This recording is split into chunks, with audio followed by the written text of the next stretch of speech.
Hey guys, Chef Wu Can here today. How are you? Today, I want to welcome you with a dish that many of you may have remembered from the past. As you probably know, it's food fads come and go, and one of the most popular dishes was, chicken with black bean sauce. Anything with black bean sauce was pretty popular years ago. And so I just wanted to bring back one of them, and that's pretty much squid with black bean sauce. And the squid, now, since years ago, you had to buy the frozen squid, gut it, peel the skin off, and slice it. And it was pretty tedious. And when the Chinese prepared the squid, they took the flat piece of squid skin and they serrated it so it looked like a crisscross. And then when they boiled it really quick, it would curl up and you would have these ridges on it. And that was very labor intensive. Now, as you probably know, I'm trying to find ways to avoid that. And so a lot of manufacturers have heard us, and they pretty much took the liberty to take squid, clean it, skin it, and they put the serrated edges on it so it looks like a square, and they actually pre-cooked it. All right? So if you have an opportunity in an Asian store to see that, buy it. It's really good. A lot of people love the squid, but they just don't want to do all the work to prepare it. These days, today, they have the squid that's been cleaned, skinned, and serrated, and pre-cooked, parboiled already, right, and frozen. So it's very, very easy to use. And let me just show you. Here is squid. As you can see, it's been pre-cut, serrated, so when they boiled it real quickly, it just curled up. And this is what Chinese restaurants usually do back then. And even to this day, some of the restaurants, they still follow that custom. So all this has to be done is just a quick, in hot water, real quick, right? Now, how Asians cook squid, they boil the water, they drop it in for 10 seconds, and take it out. That retains a little bit of that chewiness, right? We don't want it to be well done. But in Western cuisine, they tend to cook the squid a little bit more, and so it's a little bit more tender. Now, I'm not used to that, so I like to parboil it for like 10 seconds because it's already cooked here. But if you do get frozen squid and you have time and you want to dissect it and take the skin off and slice it up, basically 10 seconds, even 5 seconds, okay? Because you don't want it to be overly well done, okay? You want to still have that crunchy, spongy, that's crunchy but bouncy squid texture. That's the ultimate in Asian cuisine, all right? That just tells you that it hasn't been overcooked, all right? So enough of that. Let me just point out some other main ingredients. We obviously have fresh garlic. I usually buy the cloves that the skin has been taken off. It's easier to do. And we're going to crush it, obviously Chef Wu Can's way, by smashing it. I don't have time for the garlic presser to get that garlic to go through all the little holes in it. I mean, to me, it's kind of crazy. And obviously, we have fresh ginger. Now, as you know, I always strive to use fresh ingredients. Yes, you can have the garlic powder if you don't have fresh garlic. Yes, you can use powdered ginger if you don't have fresh ginger. But I like to use the freshness of both ingredients. It adds a little bit more flavor and it just tastes better. It makes the dish taste much better. Now, obviously, one of the main ingredients with squid with black bean sauce is the black beans. Black beans is fermented soybean. That means that it's been cooked and it's laying out in the sun, and they treated it and it turned black, and then this is how they make soy sauce. Okay? And so what we bought was fermented black beans, the bean itself. Now, it comes dry. So basically you would have to just soak it in a little water for a couple minutes and then rinse off the water to take off any kind of extra debris on it. And then we'll smash it. And then that's our black bean paste. Okay. Today, a lot of companies, and especially Mr. Lee Gum, K-U-M, Gay, draws black bean sauce. So it's already done for you. So all you have to do is just take a teaspoon of it, and that's what you use. But I don't have that, so I have the black beans itself that are dry, which will last longer. And they've been sitting in the water for a while, and we'll drain the water and we'll smash the black beans. With the black beans, you have to have oyster sauce. Now, many of you have seen me in the past. Oyster sauce was created by Mr. Lee Gum Gay, and he accidentally was testing new sauces, and in this situation he used oyster extract. Yes, oysters extract. And he mixed it in with some salt, some sugar, and he thickened it up with some cornstarch, and he tasted it, and you know what? Like I said before, a combination of salty and sweet makes any dish perfect. So he tasted it, he liked it. So he started selling it in his village in China. They loved it. It spread, and then it spread, and then it spread to Southeast Asia, Japan, Philippines. Every Far Eastern country uses oyster sauce to a certain degree. Okay? They may call it a different name, but it's still the same. That oyster flavor with the salt and a little sugar is a perfect combination. It's sort of like the ketchup of the Far East. All right? Then we have a dark soy sauce. Dark soy sauce, they say it's soy sauce, but there's a very, very little semblance of soy sauce that we know, right? It's really used for coloring. So whatever you cook, presentation is very important. And so if it looks good and it's very aromatic, smells delicious, that just builds up your appetite and you're ready to dive into the meal. So sight, nose, taste, smell, it's all important. Then we have Shaoxing Wine. Shaoxing Wine is a very famous wine in China, and it's used in cooking all the time. It's a sweet wine, so if you have regular wine at home, you know, like a nice Pinot Grigio or Chardonnay, you can use that too, all right? I find white pepper is very good. I find it better than dark pepper in the sense that it's a little stronger, yet the strongness has a sort of a soothing, mellow flavor.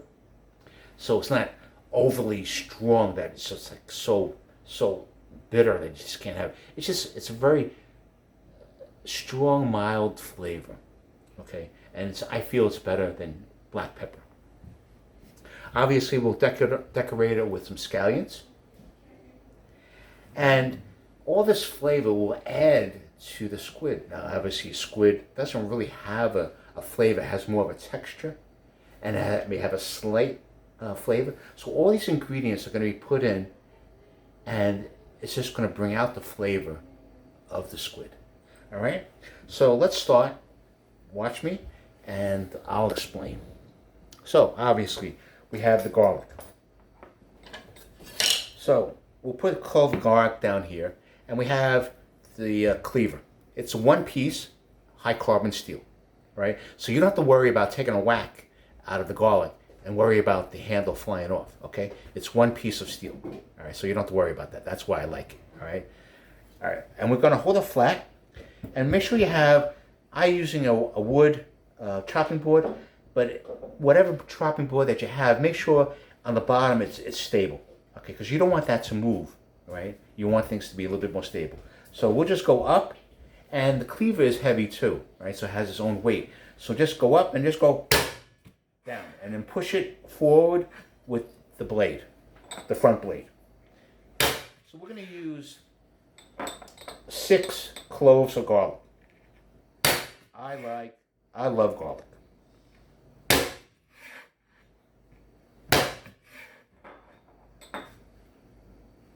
Okay. After we smash it, we'll hold it down as best we can, And we'll lean the knife against, away from our fingers, but at a slight angle, and we'll have a bear claw to somehow hold down the crushed garlic, all right? And then just go down and push forward.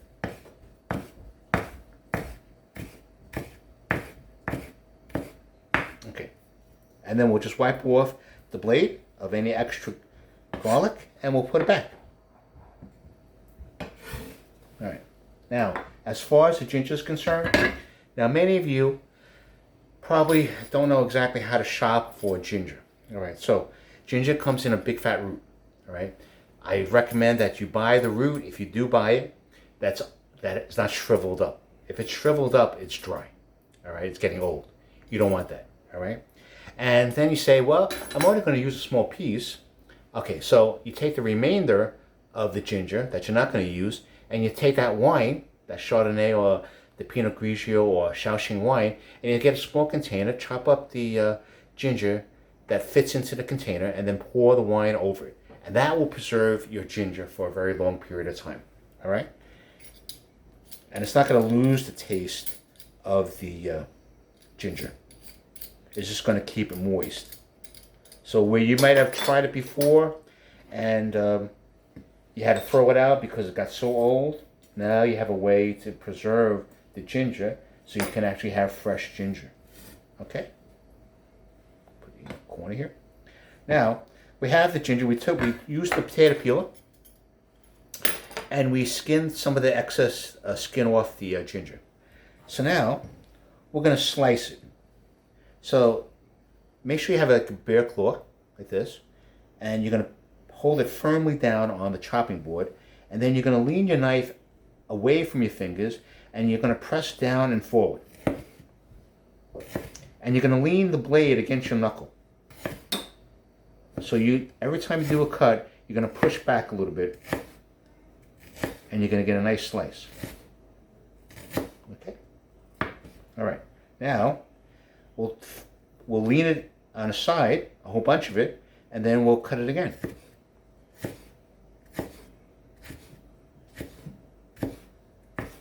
All right. Now, one of the things that you need to know whenever you're dealing with knives is a sharp knife is a safe knife. And you may say, how is that possible? A sharp knife, I can get cut. Yes, you can. But learning the right technique on how to hold the knife is very important. So if you can do that, you'll prevent yourself getting cut. If you work with a blunt knife that's not sharp at all, if you're trying to hold whatever you're holding and you go down and push forward, it's not going to cut. And it may even slip. And then it will cut your finger.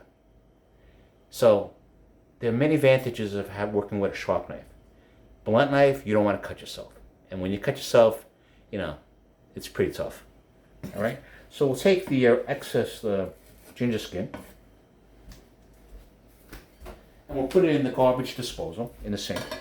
So we have the crushed garlic, the sliced ginger. We're going to add a little sugar because obviously, although you have the Shaoxing wine that's a little sweet, a little sugar helps balance the dish with the oyster sauce, which is very salty. Okay? And we have cornstarch. So this time, we're going to incorporate the cornstarch all together in making the sauce because we already know that the squid is already cooked already. So we don't have to cook it any further. Right? If anything, we're just going to heat it up as we stir fry it. Okay? So it's good to have a gravy, a thick gravy, so that when you put the squid in, it will coat it, and that's it. All right? Now let's prepare the scallion. Now you could actually have dried scallion. I'm sure there are some places that have that. But there's nothing like having it fresh. Cut off the ends. You don't want the root. I incorporate some of the green with the white part. Okay. And if you can retain the nice color, that'd be good too. So we'll put it all together. And so for this dish, we'll cut it in a length, about 2 inches in length. And then we'll set that aside.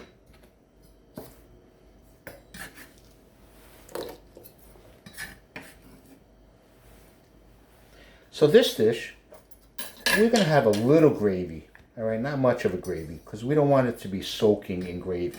But if you like a lot of gravy, and I wouldn't blame you because black bean sauce is so delicious with a nice bowl of white rice, and we're going to be using brown rice here, you just add a little bit more water.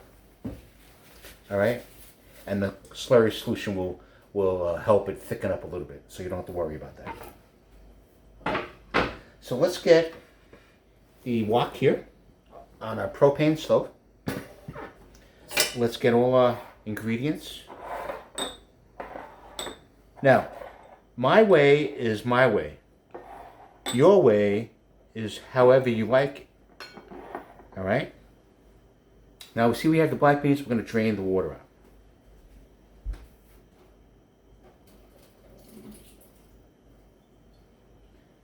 Now, if you buy the container of black bean sauces, it's already ground. All right? And so I take it and I just press it with my fingers. When you cook or attempt to cook, you got to get your hands dirty. You got to get a feel for all the ingredients that you're using. That's the only way to cook. Cooking is not putting things in the microwave and not even touching it until you put it in your mouth. That's not cooking. That's technology taking over. All right? All right. So we have all our ingredients here. So obviously, it took a little while to prepare. All right?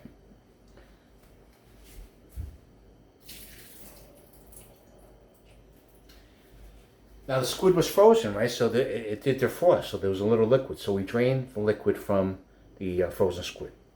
All right? This is already cooked already. All right, so let's go. Here we go.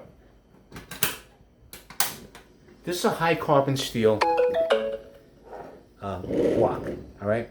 I could use high flame.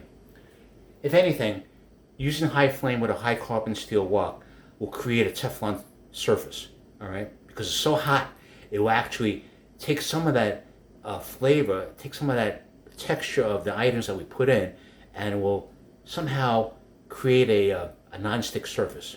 So when we wash it, we're not going to use detergent as so much, and it's going to give us a nice non-stick surface. But if you do use detergent, make sure you, after you wash it, dry it, and then wipe a little oil around it to prevent it from rusting. Sort of like a cast iron pan. You do the same thing. But if you have a non-stick pan, I would recommend using medium, because in those pans, if you go any higher than medium, it may burn off the coating. And that coating you'll be ingesting. And we don't want that to happen. So this way, having a high carbon steel wok, right, although it may not look appetizing, it's well protected and it's a natural non-stick surface. Okay? So what you want to do is always get the wok or the pan heated first, right? Then we'll add the oil, let that heat up, and then we'll start adding the ingredients. This is going to be a quick dish. This is going to be like less than 5 minutes, because basically the squid is already done for you, right? It's already parboiled. If we're going to add it, it's going to pretty much stir fry. It's going to just heat it up a little bit more, right? We're not going to have any further cooking with the squid, and we're just adding the sauce, and that's it. So this is a very quick and easy dish. And if you have chicken and it's parboiled already, you could do the same thing. So you could have chicken with black bean sauce, squid with black bean sauce, or shrimp with black bean sauce. So you can do that, all right? All right, so the pan's hot. We'll add a little bit, I say around 2 tablespoons of canola oil. That's my favorite. In terms of whether peanut oil or corn oil, I feel that canola oil is a good oil. All right, so we'll take it off the pan. We'll squish the pan with the oil around the pan, and then we'll throw the garlic in. Then we'll put in the ginger. All right, and then we'll saute it. You obviously want to use it high, but the oil gets hot pretty quick, and then you see the garlic and the ginger is starting to get a little brown, which you like. All right, then we'll add the squid. Now we'll add the black bean. Now we'll add the oyster sauce. And it's about 2 tablespoons for everything, all right? And then we'll add the Shaoxing Wine. We'll add a little sugar for a balance. We'll add the pepper. And the dark soy sauce. And we'll saute.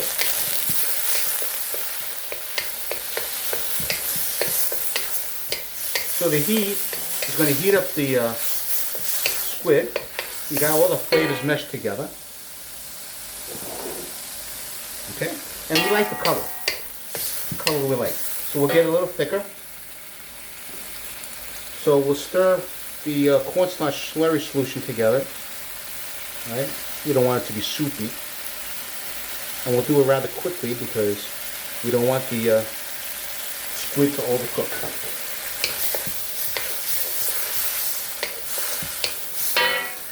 We'll add it a little bit more. And now it's like 2 tablespoons of cornstarch with 2 tablespoons of water. A quick stir. Have a little gravy, right? Not that much, but we want to get the essence. We'll add a little sugar because the black beans are salty, the oyster sauce is a little salty. So we want a nice balance. Now we'll add the scallion. And just stir fry. 1, 2, 3.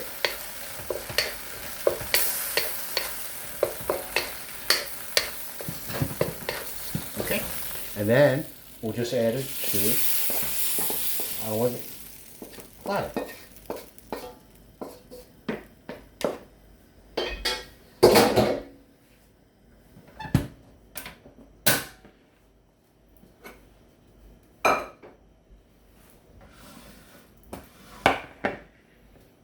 And we'll make it a little prettier.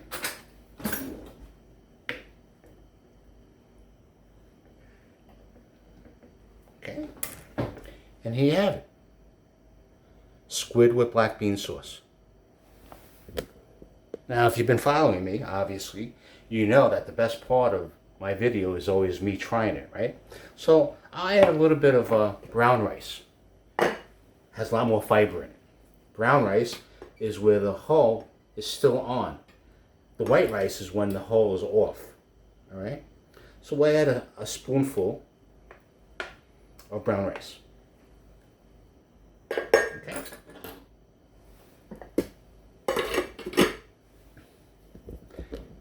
And here it is.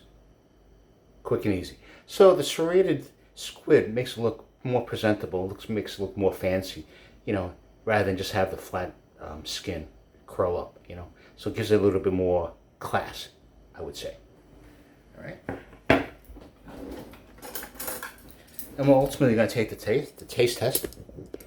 And so I use some chopsticks, right? And we'll take a piece. Perfect. A little brown rice.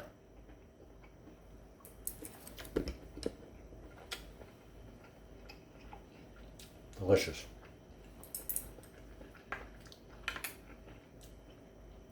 A little scallion. So, basically, it's the preparation. You have the squid already cooked. You don't want to overcook it, right? The sauces are already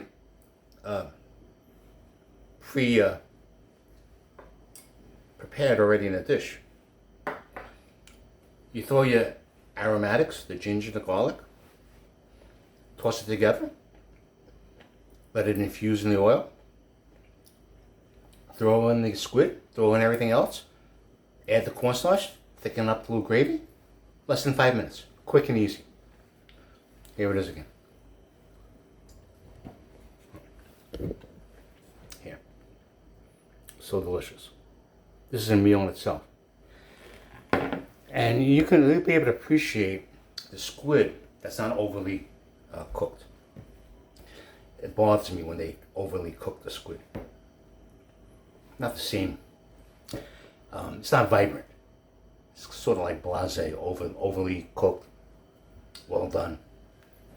Now, if you like what I just did, and anybody can do it, you can do it with shrimp. Shrimp is pre-cooked if you want. You can buy it in the store. So you just soak it, defrost it. Now remember, shrimp is already cooked, so that's the last thing you want to put in when everything else is in. But if you like this video, and you'd like to see more video, please subscribe to my videos. You'll be notified first time of my next video coming up. All right?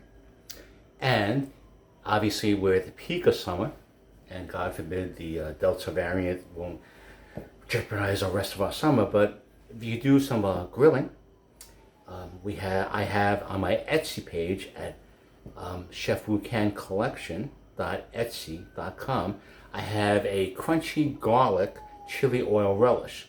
So everybody knows about chili oil, but the relish is what makes the chili oil. And so a lot of manufacturers, they just get rid of the relish. But in Chinese culture, they keep the relish. So you want a little substance, a little chewy, spicy. The crunchy garlic with some crushed red peppers with little cinnamon, little Szechuan peppers, a little sesame seeds. It just adds to the flavor, the overall flavor. So by adding not just the chili oil, the relish also just enhances that experience. Then I have a raw honey, raw organic honey, spicy honey. And that's basically getting from the local beekeeper. And I add a little bit of honeycomb to it, and you get that sweet and spicy flavor. And that another combination of flavors that is perfect together, paired very well together. And you can put that on pizza, on your hamburgers, hot dogs, whatever. The chili oil, the crunchy garlic chili oil relish, you can put in your soups, and that just adds more depth of flavor, okay? So if you're interested, it's chefwucancollection.etsy.com, and my regular website is chefwucan.com, which I'm a food blogger and a restaurant critic, so I had the opportunities to visit some places, and I have to update it obviously and include all my experiences, but I have recipes on simple, easy recipes like this. My YouTube videos are on it, which I have to upload a little bit more in terms of recent ones. And I have nice articles, introductions to new flavors, new vegetables, new fruits, that if you see and know what it was, that you can say that Chef Wu Can, showed you what it was all about. And but I also want to let you thank you. I have 104 subscribers, and I have to appreciate all your interest in my videos, and I thank you for that, and I hope to grow even more, and I hope you stick with me. My view is my passion to cook, and I don't know if you can see that through the videos, but it's just, I just love to cook, and a lot of people may not love it. They just go through the motions of putting things together, but I try to give you a little explanation to that. So I do appreciate it. I do watch your comments, and I do try to answer them as best I can. I'm still working on the lamb dish, Nick, and for the young lady that wants me to use the collard greens with the dark green leaves, I haven't found that yet, because Chinese, when we use mustard greens, it's just one color. So if you didn't mind about that, I could still make that soup for you, because the components of what you were telling me is similar to what the Chinese use. They use pork, the lean pork, and that flavor is very mild, and it's very good with the mustard green. So, get back to me. And for the 100th subscriber, I replied to you and let you know that because you're the 100th subscriber, you let me know your next favorite dish, and I will cook it, and I will dedicate it to you. All right, so I haven't heard back from you, so I don't know if you were able to read my comments. So please, I do appreciate that, and I'm glad you're the 100th subscriber. All right, so thank you very much for your time, and remember, subscribe if you want to see future videos, and give me a thumbs up if you like it. It always helps, All right, so thank you very much, and I'm looking forward to showing you another dish, and that's going to be very easy. And it's going to be, in Hawaii, they love Spam, right? So they like Spam. They use Spam for everything. Well, one of the famous little snacks is Spam with some sushi rice wrapped in seaweed. And Spam is already grilled, right? So you get a nice texture, and it brings out the flavor. And I made it here for my daughter. I think I made 5. I had 1, and they were all gone. My daughter ate it all.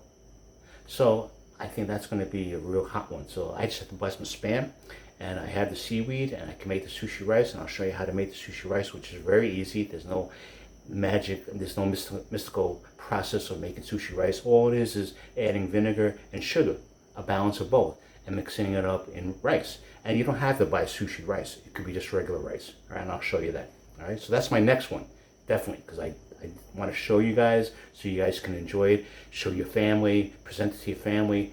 And if you want, under the Spam and the sushi rice, you can put a little wasabi on top to give it a little, spiciness to it.